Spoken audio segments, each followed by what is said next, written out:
안녕하십니까, 이 선생입니다. 이번 시간에는 FAT 2급 18의 거래자료 입력 부분을 함께 학습을 해보도록 하겠습니다. 자, 먼저 준비해 주시고 바로 수업 들어갈게요. 자, 32점 배점이 되어 있는 거래자료 입력입니다. FAT 시험이 70점 이상 합격인 걸 감안을 하면 상당히 큰 점수 비중이 아닐 수 없어요. 그죠? 상당히 한 10문제 정도 출제가 되는데 상당히 여러분들이 관심을 갖고 풀어보셔야 될 부분, 거의 뭐 분계가 반 이상이죠. 자, 좋습니다. 증빙에 의한 전표 입력이라고 첫 번째 미션 확인할 수 있겠고요. 항상 문제풀이는 평가 문제 자료 설명이 쭉 있으면 이 순서대로 푸시는 게 맞겠죠? 평가 문제를 먼저 읽어보시고 자료 설명에 스토리텔링을 한번 보시고 그 다음에 증빙을 보고 해당 내용을 찾아서 입력을 하는 그러한 시스템을 학습을 하시면 합격이 좀 더 수월하지 않을까 싶습니다. 우선 첫 번째 를 보니까 입력을 하라는 내용 확인할 수 있겠고요. 자료 설명을 보니까 냉방기를 수리했다고 되어 있어요. 여기서 냉방기는 특별한 말이 없다면 내가 사용을 하기 위해 가지고 있는 자산이라 이렇게 생각하시는 게 맞겠고요. 현금을 지급했대요. 그러면 냉방기를 수리하고 수리비를 현금으로 줬다는 얘기겠고 현금 영수증이라는 거 우리 확인할 수 있겠고요. 그 다음에 수익적 지출로 회계 처리 딱 보는 순간 우린 수선비를 떠올리셔야 돼요. 보통 이제 이거 뒤에 정리해 드리겠습니다만 차량에 들어가는 수익적 지출의 경우에는 차량 유지비란 계정 과목을 쓰고요. 수선비라고 쓰지 않습니다. 그 다음에 차량 이외의 우리 유형 자산의 경우에는 그렇죠. 수선비라고 쓰죠. 자, 영수증을 보고 필요한 내용들 좀 정리를 해볼게요.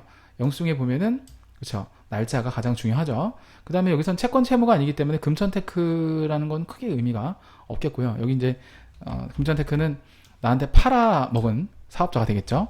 그 다음에 이제 총합계, 물론 공급가액을 보셔도 상관없습니다만 총합계가 이제 다른 것도 혹시 섞였을 경우에는 13만 원이라고 하시는 게 여기에 맞겠습니다. 여기 부가세가 있을 수도 있기 때문에 총 합계를 보시는 것이 가장 합리적이라고 보시면 되겠고, 자, 요거에 관련된 이론 내용 간단하게 정리하고 바로 입력을 분계도 해드리고 입력을 들어가도록 하겠습니다. 자, 간단하게 이론 내용을 정리를 좀 해드리면요, 가운데 여기 이제 자산을 취득한 시점이라고 보시면 되겠고요. 우리가 이제 자산을 취득하기 전에 들어가는 지출이 있을 수 있겠고요. 취득을 한 다음에 취득 후 지출이 있을 수 있겠어요. 자, 그래서 취득 전에 들어가는 지출은 우리는 취득 부대 비용으로 봅니다. 취득 부대 비용으로 봐서 이 취득 부대 비용에 대한 부분을 어떻게 처리하냐면 자산의 취득 원가에 가산을 해주는 그러한 회계 처리를 한다고 보시면 되겠고, 그러니까 예를 들어서 차량 운반고를 취득할 때 들어가는 부대 비용이다. 그럼 차량 운반고로 처리하는 게 맞겠고요. 기계장치나 건물을 취득하는 또는 토지를 취득할 때 들어가는 부대 비용이 있다. 그럼 해당 자산의 원가에 가산을 해주시면 되는 부분이 되겠습니다. 자, 그 다음에 우리 취득 후 지출이 있어요. 취득 후 지출에는 크게 자본적 지출과 그 다음에 수익적 지출, 뭐 이건 이론 시간에 다 배워서 아는 내용일 겁니다. 자본적 지출은 마찬가지로 해당 자산의 취득 원가, 취득 부대 비용으로 보는 거죠. 취득 원가에 가산해준다. 뭐 이렇게 보시면 되겠고. 자, 그 다음에 수익적 지출의 경우에는 이게 다시 두 가지로 나눠집니다.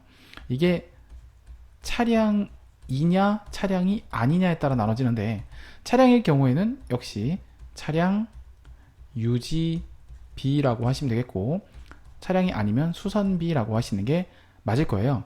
그래서 요거 참고사항으로 알아두시면 좀 도움이 되지 않을까 싶습니다. 자, 그래서 정리를 해보면 이렇고요.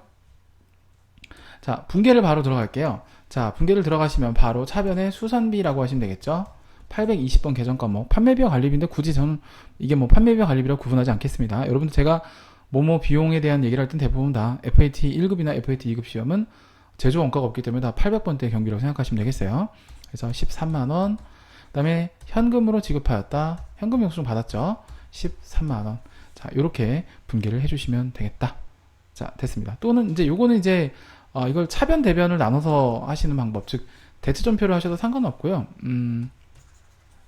이렇게 하셔도 상관없고 아니면 그냥 출금전표를 찍으신 다음에 수선비 하시고 13만원 이렇게 하시는 것도 방법 중에 하나입니다. 두 가지 모두 공시정답에서는 복수정답 인정을 하고 있습니다. 자, 그럼 우리가 입력을 어떻게 하는지 입력을 보여드리고 다음으로 넘어가도록 할게요. 자, 여러분 18회 전산 프로그램 입력 하겠습니다. 자, 이쪽에 보시면 이제 4118 관항유통 회사 코드 확인해 주시고요. 자, 전체 화면 눌러서 안에 들어가면 이렇게 확인할 수가 있겠습니다. 우선 증빙에 의한 전표 입력 먼저 해야 되겠고, 분계를 들어가야 되니까. 자, 일반 점포 입력 들어가고요.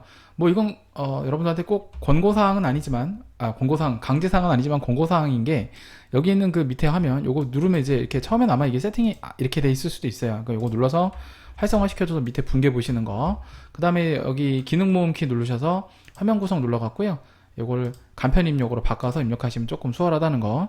뭐 이건 굳이 안 하셔도 되는데 하는 게 조금 여러분들 시험 시간 단축이라든가 또 실무에서도 많이들 활용하는 방법이니까 추천해 드리는 방법 중에 하나예요. 자, 우선 좋고요. 날짜는 8월 8일이었어요 0808 누르고 들어가시면 되겠고, 그 다음에 출금 전표 누르시면 돼요. 그냥 차변에 수선비, 그 다음에 금액은 13만원 이렇게 하시고, 대변에 현금 뭐 13만원 이렇게 하셔도 상관없는데, 그냥 출금 수선비 그냥 이렇게 13만원 하셔도 상관없어요. 두 개 모두 복수 정답인데 저는 그냥 아래쪽에 있는 게 좀 더 편하니까 이걸로 할게요. 위에 있는 걸 하나, 아래에 있는 걸 하나, 밑에 있는 분계는 똑같습니다.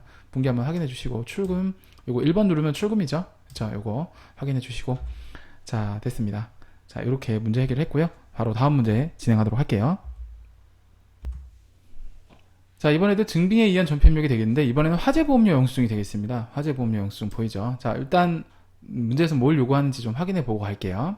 자, 아래쪽을 보니까 자, 이런 내용이 나와 있습니다. 거래자를 입력하라고 되어 있고, 판매하는 상품에 대해서 손해보험 협회에서 화재보험을 가입을 했다고 되어 있어요. 상품에 대한 어떤 파손이라든가 분실, 그 다음에 여러가지 뭐 천재지변으로 인한 어떤 멸실, 이런 부분을 감안을 해서 우리가 이제 우리 스마트폰 우리가 사시면 이제 스마트폰이 이제 좀 비싼 경우에는 왜 보험 가입하는 것처럼 이렇게 상품에도 보험 가입을 하는 게 있어요. 그래서 이런 화재보험을 가입을 하고요. 발급받은 영수증이라고 되어 있습니다. 물론 보험 계약서가 출제되는 경우도 있고, 또는 이렇게 보험 영수증이 출제되는 경우가 있어요. 대금은 국민은행 보통예금에서 이체했다는 말이 나오고, 비용으로 회계 처리할 것이라고 되어 있어요. 이게 이제 문제 형태가 두 가지로 나오는 경우가 있어서 제가 두 가지를 모두 설명을 드리고 또 넘어가도록 할게요. 자, 일단은 필요한 사항들은 다 나왔습니다. 여기서 우리가 이제 만약에 보험료를 가지고 비용으로 처리했다 라고 되어 있잖아요. 이게 보험료인 건 다 아신 내용이고요. 그죠? 만약에 여기서 보험료를 비용으로 처리했다라고 하면 그냥 보험료라고 하시면 돼요. 자, 그리고 만약에 자산으로 처리했다 라고 하면 선급비용으로 처리하시면 되는데, 혹시나 모르니까 제가 좀 필기를 해 드릴게요. 자, 여기 비용으로 처리했다라고 나오면요, 이걸 보험료라고 그냥 차변에 보험료라고 처리하시면 되겠고, 만약에 이게 다른 수로, 다른 경우의 수로 자산으로 처리하라 라고 나온다면 이것은 선급비용이라고 처리를 하시면 돼요. 그러니까 문제에서 포인트는 이게 이제 뭘로 처리할 것, 그죠? 비용이냐 자산이냐, 이걸 좀 눈여겨보시면 되겠죠. 대개 한 90% 정도는 비용으로 나오고요. 좀 어렵다 싶으면 자산으로 나오는 경우도 있으니까 이 부분은 헷갈리지 마시고 참고를 하시기 바라고요. 자, 이제 보험 영수증을 보고 우리가 뭘 해야 될지를 좀 파악하도록 하겠습니다. 자, 화면을 보시면 이제 보험료 영수증이 보여요. 보험료 금액이 얼마 되냐면 240만 3천원이라고 되어 있죠. 이 금액이 이제 보험료 금액이 되겠고, 뭐 다른 내용은 없습니다. 뭐 여기 있는 금액을 보셔도 되고, 아니면 여기 나와 있는 보험료 금액 있죠. 요걸 보셔도 되고, 뭐 그렇습니다. 영수증만 봤을 때 일단 그렇고요.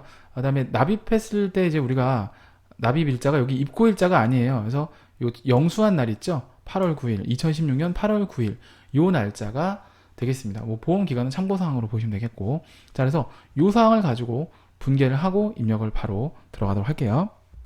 자, 날짜는 8월 9일이죠. 뭐 굳이 따로 표시 안 하겠습니다. 자, 차변에 보험료라고 보시면 되겠고, 보험료, 그 다음에 금액은 240만, 그렇죠, 3,000원 해주시면 되겠고, 대변에 보통예금 240만 3,000원 이렇게 해주시면 되겠고, 요게 이제 거래처가 들어가잖아요. 국민은행 거래처를 걸어주시면 되겠습니다. 네, 좋고요. 자, 뭐 요거 이제 자산으로 처리했을 때는 이게 선급비용으로 될 수 있다는 얘기 이제 말씀드린 적 있습니다. 참고하시도록 하시고, 뭐 입력 어렵지 않으니까 바로 입력 들어갈게요.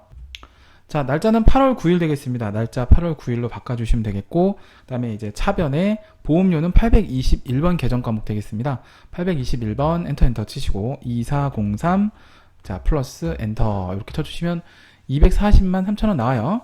대변에 자, 국민은행이죠. 자, 국민 두 글자만 쳐주시면 돼요. 국민 이렇게 쳐주시고, 아이고 죄송합니다. 국민이 아니, 자, 죄송합니다. 보통예금이죠. 거래처가 국민이죠. 내 마음이 너무 급했나봐요. 네. 국민. 자, 이렇게 쳐주시면 조심해야 될 게 그냥 아무 생각 없이 그냥 땅 하고 치면 안 돼요. 국민은행이 맞는지 확실하게 확인 사살 해주고 넘어가도록 하겠습니다. 국민은행 맞고요. 240만 3천원 이렇게 입력을 하시면 깔끔하게 정리가 되겠습니다. 자, 여기까지 입력을 했고요. 그 다음 문제 해결을 하도록 할게요. 자, 다음 문제 준비해 주세요. 자, 다음 문제를 볼게요. 다음 문제 내용을 보시면 국민은행 보통예금 통장사본에 의한 거래 입력이 되겠습니다. 제가 필요한 부분들은 다 밑줄을 지금 쳐놨죠. 자, 하나씩 확인을 해보고 할게요. 자, 우선은 국민은행 보통예금에 대한 거래 내역이라는 거 할 수 있고요. 이따 거래처를 걸 때 국민은행 보통예금에서 나간다는 거 이거 읽지 마시고 여기 이제 찾으신 금액에 지금 금액이 가 있죠. 이거는 이제 출금을 했다는 거죠. 그러니까 보통예금에서 돈을 꺼냈다는 얘기니까 대변의 보통예금이 된다고 보시면 되겠고, 그다음 거래가 두 개가 있어요. 날짜는 8월 20일 되겠고, 번호 1은 영업사원의 업무용 휴대폰 사용 대금을 이체해서 지급한 거래라고 되어 있어요. 업무용 휴대폰 사용 대금은 814번 계정 과목인 통신비가 되겠습니다. 일단 통신비. 그 다음에 계약금 요거는 131번에 해당되는 선급금이 되겠습니다. 계약금을 지급한 거, 계약금을 이제 이체해 지급했다고 되어 있죠.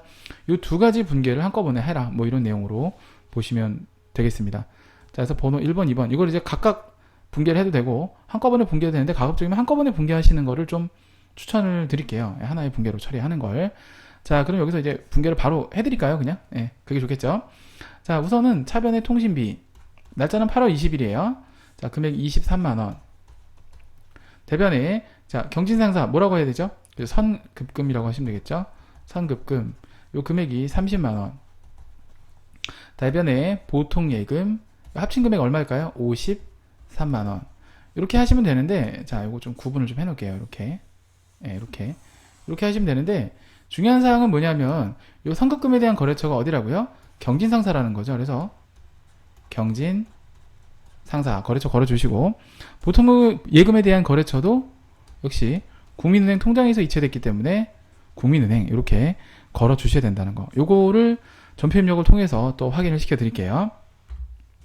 자, 우리 아까 날짜는 8월 20일인 거 확인했었죠. 20일 들어가 주시고 차변부터 하셔도 되고 대변부터 하셔도 되고 상관없습니다.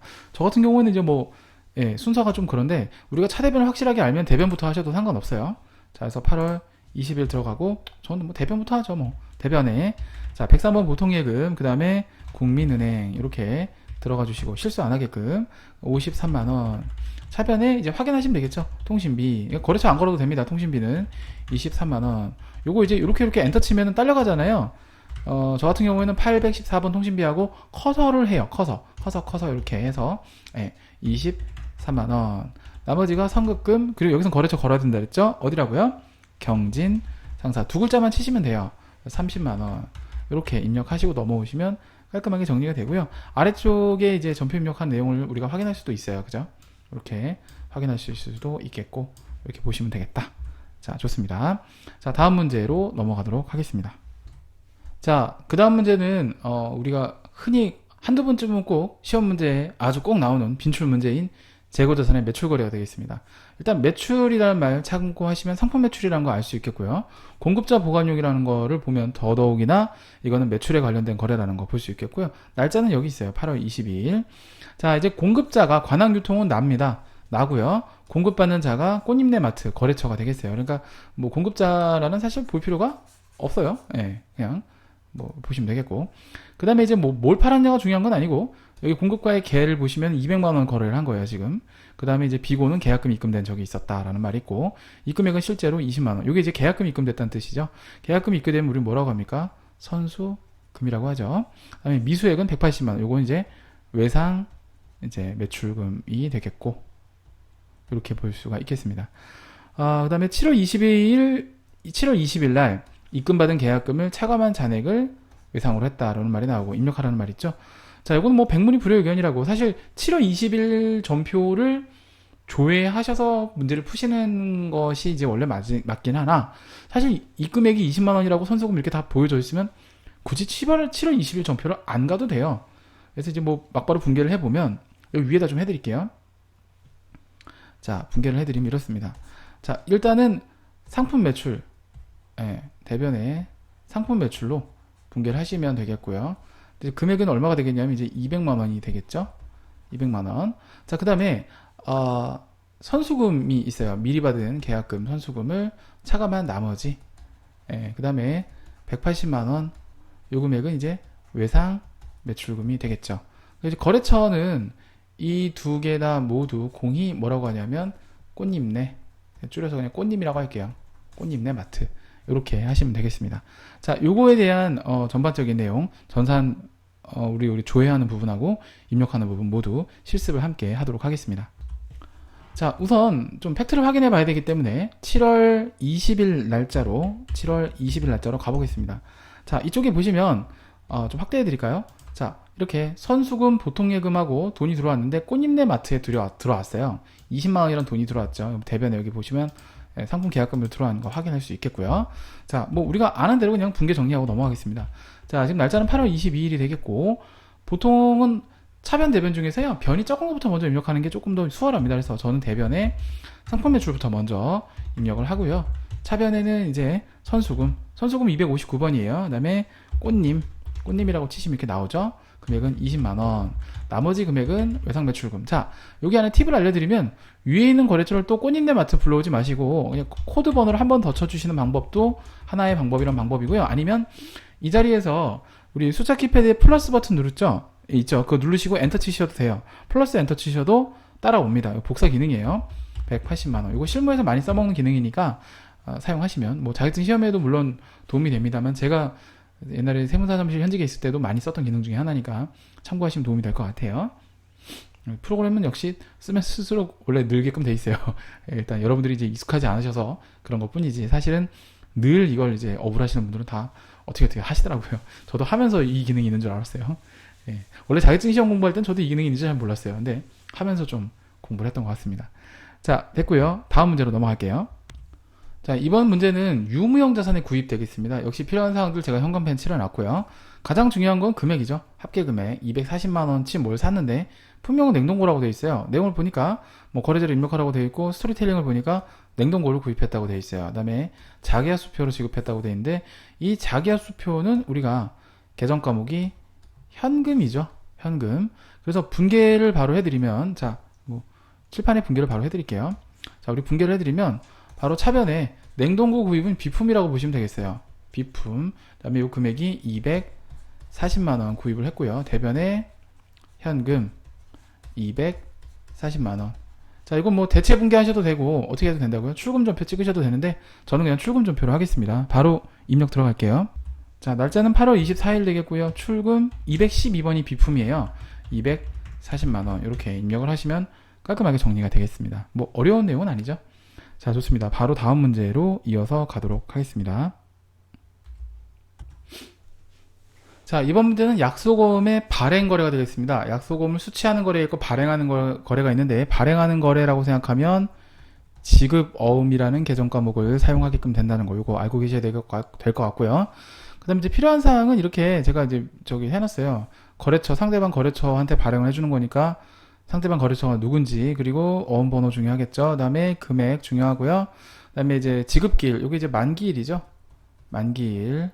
만기일이 언젠지, 그 다음에 지급지 어딘지, 그리고 발행일자가 며칠인지, 거래일자입니다. 이게 이제 9월 15일 요 날짜가 이제 발행일자가 된다고 보시면 되겠고, 내용을 보니까 이제 평가 문제를 보니까 입력하라고 되어 있고, 자금 관련 정보 지급형 반영, 이거는 F3번 누르면 반영할 수 있죠. 그 다음에 외상대금을 전자어음을 발행하여 지급하였다라고 되어 있어요. 이거는 분계를 바로 해드리면 차변의 외상매입금 금액은 여기 나와 있듯이 200만원, 대변의 지급어음 금액은 200만원, 이렇게 분계를 하라는 거예요. 그리고 거래처는 똑같이, 거래처는 똑같이 두 회사가 모두 아람상사겠죠. 아람상사가 되겠습니다. 그래서 두 회사가 똑같이 이건 모두 아람상사다, 이렇게 보시면 되겠어요. 이 내용을 전표 입력을 통해서 확인을 해보도록 하겠습니다. 자, 전표 입력 들어갈게요. 날짜는 9월 15일 되겠죠. 자, 0915 들어가시면 되겠고요. 자, 그 다음에 우리가 이제 차변에 아까 외상매입금 대변에 지급어음이라 했었잖아요. 그거를 그대로 입력을 하시면 되는데, 자, 먼저 들어가 볼게요. 일단 대변부터 먼저 입력을 하는 게 좋을 것 같습니다. 어음에 관련된 거래가 나올 때는요, 어음 먼저 입력하시는 게 좋습니다. 대변에 252번이 지급어음이에요. 그 다음에 아람상사라 그랬죠. 금액은 200만원. 그리고 여기서 중요한 게 F3번이에요. 여기서 커서가 여기 위치한 상태에서 F3번을 눌러주시면 돼요. 그래서 F3번 딱 누르니까 아래쪽에 자 지급어음 관리라 해서 관리 화면이 떠요. 여기는 금액들을 또는 날짜 해당 사항들을 채워주시면 되겠습니다. 지금 초기 상태는 발행이라고 되어 있잖아요. 그죠? 그 다음에 어음 번호는 여기서 F2번을 눌러주시면 돼요. 내가 이제 발행하는 거기 때문에 기존에 등록되어 있는 어음을 끄집어내시면 돼요. F2번 누르시면 이렇게 어음이 나오죠. 우리은행이 2건 있고 국민은행이 1건 있는데 우리가 수령일이 9월 15일 그리고 국민은행 어음 번호 한번 확인해 보시면 이 어음 번호가 맞습니다. 요걸 엔터 쳐주시면 되겠고요. 그럼 발행 일자가 이쪽에 9월 15일 확인되고요. 그 다음에 이제 만기 일자는 9월 15일이 아니기 때문에 이건 고쳐주셔야 돼요. 그래서 은행에 나와 있는 만기 우리 어음에 나와 있는 만기 일자는 2017년 1월 15일 되겠고요. 뭐 지급은행은 국민은행이 되어 있기 때문에 그냥 납두시면 되겠습니다. 자, 확대해 드릴 테니까 한번 여기서 확인해 보세요. 여기서 보시면 발행 일자 뭐 쭉 다 있고요. 이런 내용들 확인해 보시면 되겠고요. 또 이쪽에 나와 있는 이 부분들 확인해 보시면 되겠습니다. 자, 좋고요. 자, 이 상태에서요. 엔터 치시면 이제 줄이 바뀌어요. 그 다음에 차변에 251번 외상 매입금. 그 다음에 아까 알려드린 스킬대로 플러스 엔터 치면 이렇게 딸려간다는 거 200만원. 적용은 그냥 이렇게 복사돼도 상관없으니까 이렇게 납두시면 될 것 같습니다. 자, 여기까지 하시면 되겠어요. 이것도 역시 어려운 문제는 아니었던 것 같네요. 그죠? 자, 바로 다음 문제 이어서 가도록 하겠습니다. 네. 이번 문제는 출장비 정산에 관련된 문제가 되겠습니다. 잊을만 하면 한 번씩 나오는 문제긴 하죠. 자, 여비 정산서 서식이 있고요.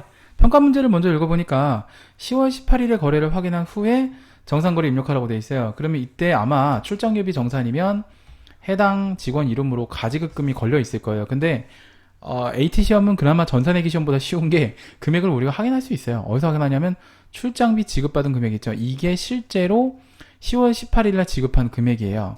예, 이건 빼도 박도 못해요. 보니까.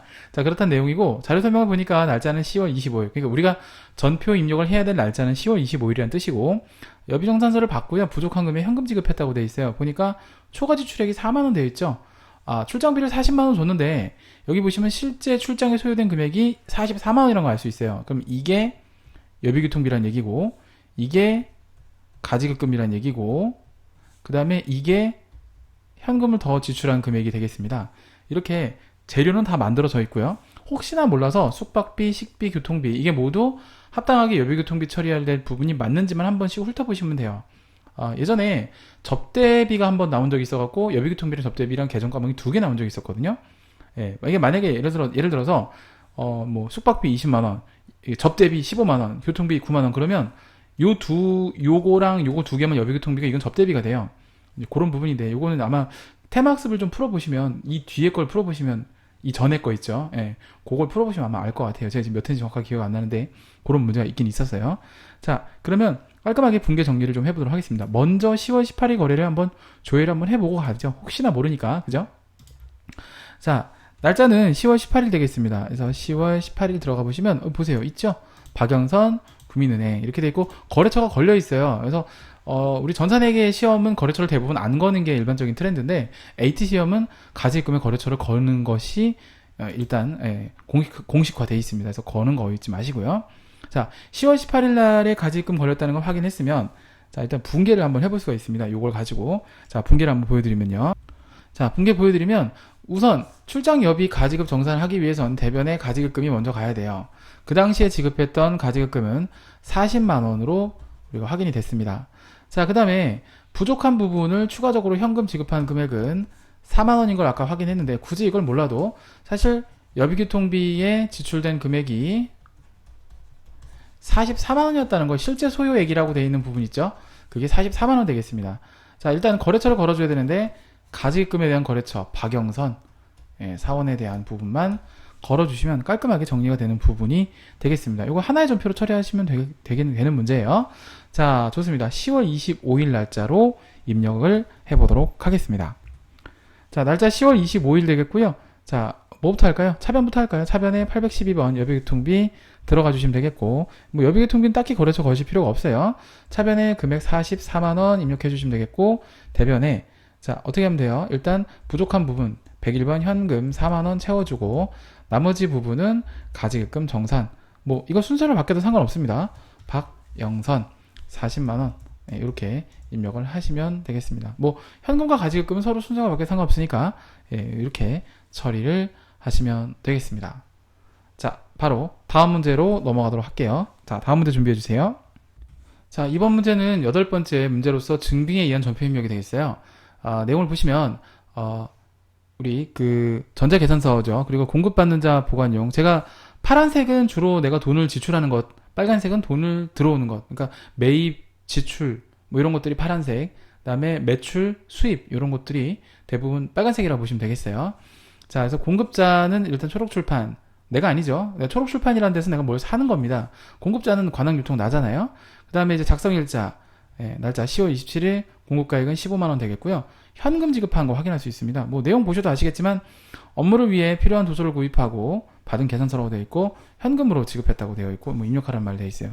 사실 원래 이 순서대로 가는 게 맞는데 제가 거꾸로 풀었죠. 예, 그렇죠. 이렇게 푸셔야 됩니다. 그러니까 입력을 먼저 하라는 얘기고 입력하는 문제구나. 그 다음에 업무를 위해 필요한 도서를 구입했다. 자, 이거는 도서 인쇄비라는 계정 과목을 쓰시면 되겠죠. 그 다음에 현금 지급. 자, 이렇게 보시면 되겠어요. 자, 이건 뭐 간단한 문제입니다. 그죠? 예. 분계를 그냥 바로 여기서 해드리면 여기 위에다 해드릴게요. 차변의 도서 인쇄비. 금액은 15만원. 대변의 현금으로 그렇죠. 15만원. 사실 이거는 출금준표를 사용하셔도 되는 부분이에요. 저는 실제로 출금준표를 사용해서 문제를 해결하도록 하겠습니다. 자, 바로 입력 실습을 들어가겠습니다. 자, 날짜는 10월 27일 되겠습니다. 출금준표 찍으시고요. 도서인쇄비는 826번 되겠습니다. 자, 그 다음에 금액은 15만원 입력하시면 되겠고 뭐 이렇게 하면 다 깔끔하게 정리가 되겠습니다. 너무너무 허무하죠? 자, 됐습니다. 고생하셨고 다음 문제로 진행하도록 하겠습니다. 다음 문제를 준비해 주세요. 자, 올 것이 왔습니다. 건강보험료 영수증이 되겠습니다. 이번 문제는 뭐 금액은 25만 6천 원이라는 거 눈에 확 들어오죠. 그 다음에 뭐 11월 10일까지인데 날짜는 또 밑에 주어져 있어요. 뭐 건강보험료, 장기요양보험료 돼 있는데 이제 요거에 대한 내용을 한번 훑어볼게요. 자, 문제를 먼저 읽어보시면요. 11월 10일 날짜로 입력하시면 되겠고 사무직과 판매사원에 대한 건강보험료와 장기요양보험료를 자, 국민은행 보통예금 계좌에서 이체해서 납부했다고 돼 있어요. 일단 대변에 보통예금이 가는 거는 느낌이 딱 오시죠. 그 다음에 회사와 종업원이 50%씩 부담하고 있대요. 여기부터 이제 살짝 멘붕이 오는데 회사 부담부의 처리는 복리후생비 계정을 처리한다는 거죠. 그러면 사실 여기 25만 6천 원이 전부 다인데 25만 6천 원 중에서 50%에 해당되는 금액은 회사가 내는 거고 그 다음에 50%에 해당되는 금액은 원래 종업원이 내는 거다. 이렇게 보시면 돼요. 이거에 대한 이제 회계 처리를 물어보는 문제인데 요거를 조금 정리를 해드리고 분개를 해드리고 입력을 하도록 하겠습니다. 자, 정리를 좀 해드릴게요. 자, 흔히 이제 4대 보험이라고 합니다. 4대 보험 중에서 하나라고 할 수 있는 바로 이것이 건강보험이 되겠는데 이 건강보험에 이제 딸려서 가는 보험이 이제 장기요양보험 되겠어요. 예, 장기요양보험. 예. 그러니까 건강보험을 내면 장기요양보험은 안 낼 수가 없어요. 같이 무조건 내야 돼요. 예, 이게 2007년도로 기억하는데 노인장기요양법이 시행되면서 같이 이제 생긴 건강보험이 원래 있었고요. 장기요양보험이 2007년도부터 시행이 돼서 건강보험료 떼는 금액이 몇 프로, 일정 금액 한 6.5%로 알고 있는데 그 금액을 떼는 걸로 보시면 되겠습니다. 자, 그래서 이 금액을 이제 하는데 우선 이거는 계정 과목을 말씀드리면 근로자, 예, 이걸 이제 근로자라고 하는데 근로자라는 말을 생략을 하고 그냥 본인 부담분이라는 말을 많이 써요. 본인 부담분. 그 다음에 회사 부담분. 예, 회사에서 반을 내줍니다. 일종의 이제 복리후생 성격인데, 예. 자, 그래서 실제로 계정 과목도 복리후생비가 맞긴 합니다. 그래서 원래 종업원이 내야 될 거를 종업원이 이제 직접 안 내고 회사가 대신 떼서 내주는 거죠. 이럴 경우에는 회사 돈이 아니기 때문에 이것은 예수금이라고 합니다. 그 다음에 종업원이 내야 될 부분 반, 원래 이제 종업원이 100%를 다 내야 돼요. 근데 반을 회사가 대신 내주는 게 있어요. 그 부분을 뭐라고 하냐면 이제 복리후생비라고 합니다.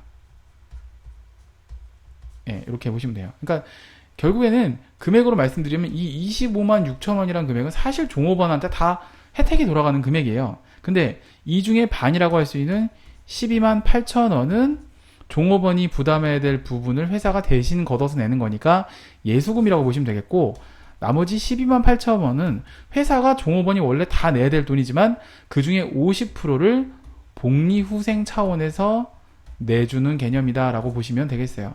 그러니까 종업원이 원래 낼 돈은 예수금, 그래서 종업원이 원래 낼 돈은 종업원이 그냥 내는 건데 회사가 떼서 내주는 거, 요게 대신 내주는 거 모아서 요것이 이제 예수금이겠고, 종업원이 내야 될 돈이긴 하지만 회사에서 복리후생 차원에서 종업원이 아예 부담을 지우지 않고 회사가 그냥 딱 반을 내주는 금액을 복리후생비라고 하시면 되겠어요. 그래서 조금 이게 이해가 안 되시는 분들은, 사실 이게 직장을 다니시는 분들은 이해가 가요.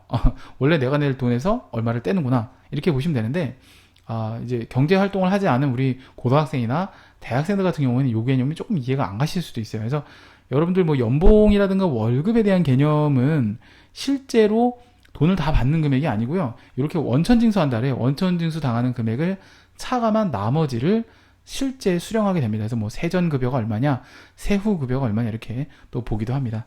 참고사항을 알아두시고요. 문제 푸는데 좀 깊게 들어가지 않겠습니다. 이 부분만 아셔도 충분히 풀이가 가능하기 때문에 이것만 설명을 드리도록 하고요. 자, 그럼 우리 분계는 또 어떻게 되는지 봐야 될 거 아니에요. 그래서 실제로 보통예금에서 나가는 돈은 25만 6천 원이 다 나가긴 합니다. 하지만 이 중에 원래 종업원이 내야 될 부분이지만 회사가 떼었다가 대신 내주는 금액, 요 금액이 12만 8천 원, 그리고 종업원을 위해서 회사가 내주는 금액이 50% 내주는 금액 있죠. 이게 복리후생비다 라고 해서 이렇게 보시면 돼요. 이게 국민연금도 이렇고요, 고용보험도 이렇습니다. 그래서 고용보험도 사실 이제 깊게 들어가면 실업급여냐, 직능개발이냐, 뭐 여러 가지 고용안정사업이냐 여러 가지가 있는데, 원래 이제 그 중에 실업급여를 반반씩 내죠. 깊게 들어가면 한두 곳도 없어요. 그래서 학생들이 많이 힘들어할까봐 보통은 AT 자격증 시험 같은 경우에는 국민연금 아니면 건강보험 두 문제 중에 하나를 꼭 출제를 하고 있습니다. 참고로 알아두시고요. 요거에 대한 거래처는 이제 국민은행이 되겠고요. 예. 나머지는 거래처를 걸지 않으셔도 무방합니다. 자, 여기까지 봤고요. 날짜는 11월 10일로 보시면 되겠어요. 문제 주어졌죠? 바로 프로그램 입력 실습을 들어가도록 하겠습니다. 자, 날짜는 11월 10일 되겠고요. 자, 대변부터 먼저 갈까요? 대변에 103번 보통예금 국민이라고 치시면 되겠죠? 국민은행. 자, 금액은 25만 6천원 이렇게 해주시면 되겠고, 차변에 예수금 254번입니다. 예수금은 거래처를 걸지 않습니다. 실무에선 걸어요. 근데 사실 저는 이걸 거는 게 맞다고 보는데, 뭐 아직 뭐 출제하시는 분들이 이러면 학생들이 너무 힘들어하지 않겠냐 그럴 수도 있는데, 사실 자격증 시험 공부할 때 안 걸었다가 실무에 가서 거는 거 보고 좀 놀란 친구들도 많을 거예요. 이미 취업한 친구들이라면. 아마 또 뭐 여상이나 상고 출신 분들이나 또 이 중에서 이제 대학을 다니시다가 취업을 하셔갖고 또 뒤늦게 이제 이걸 공부하시는 분들이 계실 텐데, 그분들 이거 실무에서 이렇게 안 했는데 하시는 분도 있을 텐데, 학생 여러분 잘 들으세요. 여러분 실무에 가서는 예수금 다 겁니다. 예. 참고 알아두시고요. 자, 12만 8천원, 그 다음에 811번 복리후생비 12만 8천원 이렇게 입력을 하시면 정리가 되겠습니다. 자, 이제 10번 문제 마지막 문제 하나 남았네요. 요거 풀고 요번 시간은 마치도록 할게요. 한 문제 남았죠? 자, 바로 진행하도록 하겠습니다. 자, 이번 문제는 영수증, 퀵서비스 영수증에 대한 내용이 되겠습니다. 자, 보면 일단 입력하라는 말, 그죠? 판매 상품을 배송하면서 이게 상품 판매를 하면서 발생되어 있는 어떤 운반비라고 보시면 돼요. 퀵비. 예. 그 다음에 당사부담 퀵서비스 비용. 이거 이제 계정 과목이 운반비라고 합니다. 우리가 상품을 매입할 때 들어가는 운반비라면 상품 매입 원가에 가산해서 상품이란 계정 과목을 써야 하지만, 지금처럼 말이죠. 상품을 매출하면서 발생되는 운반비는, 그렇죠, 그냥 운반비라는 판매비와 관리비 계정 과목 쓰시면 돼요. 그 다음에 현금으로 지급하고, 현금 이렇게 하시면 되겠죠. 그럼 바로 분계 나오죠. 7,000원 현금 7,000원. 보세요, 7,000원 맞잖아요, 그죠? 자, 날짜는 11일. 간단하죠? 자, 됐습니다. 전표 입력 바로 들어갈게요. 자, 날짜는 11월 11일 빼빼로 데이가 되겠습니다. 자, 출금 전표, 이거 왜 출금인지 아시죠? 824번 운반비 하시고요. 금액 7,000원 이렇게 입력하시면 되겠습니다. 자, 여기까지 따라오시느라 대단히 수고 많으셨고요. 요번 회차도 무난하게, 18회도 그렇게 무난하게 갔던 회차인 것 같습니다. 19회가 8월달 시험이고 17회가 6월달 시험이었으니까 6월달 시험 치고서는 6월달이 어렵다는 건 아닌데, 어쨌든 6월달 시험 보신 분들은 그나마 좀 쉽게 문제를 해결하셨을 거라 확신을 합니다. 자, 대단히 수고 많으셨고, 저는 다음 시간에 또 뵙도록 할게요. 다음 시간에는 이제 원래 제가 거꾸로 내려가거든요. 17회를 같이 풀도록 하겠습니다. 자, 수고 많으셨습니다. 저는 17회 때 뵙도록 하겠습니다. 대단히 감사합니다.